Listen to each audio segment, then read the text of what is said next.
Well, Kiss Down, Mark. Tammy Brow. Go to Mad. Tammy Brow. As I've seen. Yeah, Tammy Brow. Go to Mad. Tammy Began Taruk. But Began Taruk. Oh, well. Tammy Man. Tammy Man. I'm happy. And I'm happy for one particular reason we'll just have a quick chat about is that some good news on the front regards Manx Gaelic programming on Manx Radio and support from the BBC. Yeah, it is good news. It is good news. It's an opportunity to put 2 more hours of Manx Gaelic programming onto the radio, onto Manx Radio, with the help of the BBC. They've decided to help us fund these programmes and get some equipment, recording equipment, and all that's needed. They're going to be very different, and the nice thing is they'll be quite different from what we've already got on offer. Yeah. So I'm really excited about that.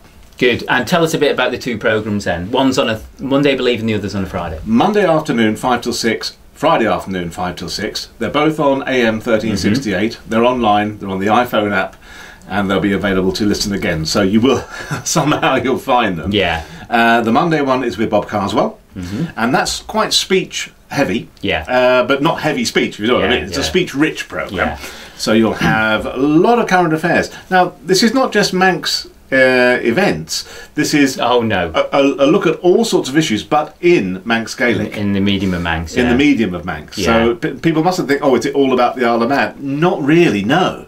It's using Manx Gaelic as a platform to explore an awful lot of areas. Both national and sort of international issues, basically. Very much. And neighbouring countries, also other Gaelic industries, other Gaelic countries or whatever.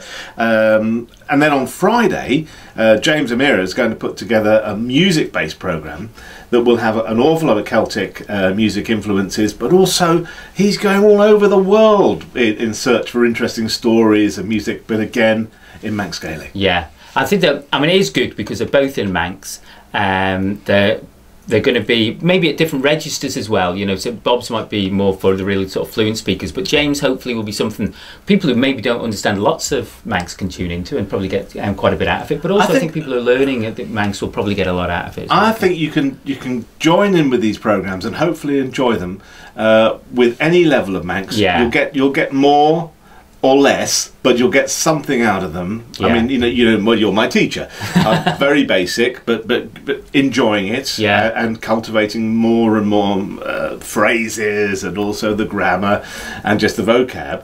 And I'm looking forward to it because I'll be able to pick out quite a lot. Yeah, definitely. Them. I think it's good from us and the language community as well because it shows commitment from Manx Radio and also the BBC. So their support is really vital here. But also I think it's good that we have programmes just in Manx for people. And also, as I say, I think there's lots more people, you know, using Manx now or getting involved. So hopefully it'll bring a lot of those people. It'll be something for those people to listen to. And I personally think it'll be a really great resource for Manx speakers and Manx learners, both young and old, basically. So I think it will play an important part in not just raising the profile of Manx, but also hopefully increasing the quality of spoken Manx, really. So, well, the timing of these programmes was crucial. Not too late, not too early, so that people coming home from work or home from school can have a listen, can join in before telly kicks in. So that was really a crucial bit of timing.